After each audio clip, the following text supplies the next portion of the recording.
রশ্মিকা মান্দানা আর বিজয় দেবরকোন্ডার বিয়ে হলো, ফটোসগুলো খুব ভাইরাল হয়েছে, বীভৎস সুন্দর লাগছে। সব কাপেলদের একটাই ইচ্ছা যে ওই রকম ছবি চাই আমাদের বিয়েতে। ওদের বিয়েতে জানেন যে কোনো মানুষের ফোন নিয়ে যাওয়াটা অ্যালাউ ছিল না, প্রতিটা মানুষের ফোনকে লক করে দেওয়া হয়েছিল। আপনাদের বিয়ে তো 10 জন সাইড দিয়ে এসে ঢুকে যাবে। বিয়ের সময় যখন সিঁথিতে সিঁদুর উঠবে, 4টে মাসিমাও বিয়ে করবে একসাথে আপনাদের, সেইগুলো কি আপনারা আটকাতে পারবেন? ওইখানের যে ফটোগ্রাফাররা যারা যেই গিয়ার নিয়ে কাজ হয়েছিল, আমাদের যখন ফটোগ্রাফি ভিডিওগ্রাফি করি আমরাও কাইন্ড অফ সেম গিয়ারেই কাজ করি।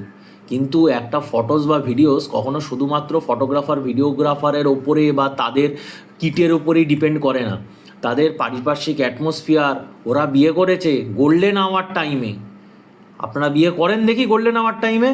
করবেন তো বিয়ে 8টার সময়, ধ্যার দুটো পিছনে এলইডি জ্বলবে, পেছন দিয়ে 4টে পাড় জ্বলবে, কী করে ওরকম ছবি আসবে? তো একটা ভালো ছবি আসতে গেলে শুধুমাত্র ফটোগ্রাফার নয়, ফটোগ্রাফার, ভিডিওগ্রাফার, তাদের কিট এবং সাথে পারিপার্শ্বিক অ্যাটমসফিয়ারটাও অনেক কিছু ডিপেন্ড করে। যদি আপনাদের বিয়েতে সেই রকম অ্যাটমসফিয়ার আপনারা ক্রিয়েট করতে পারেন, তাহলে আমিও কথা দিচ্ছি ওই রকম ছবি আসবে।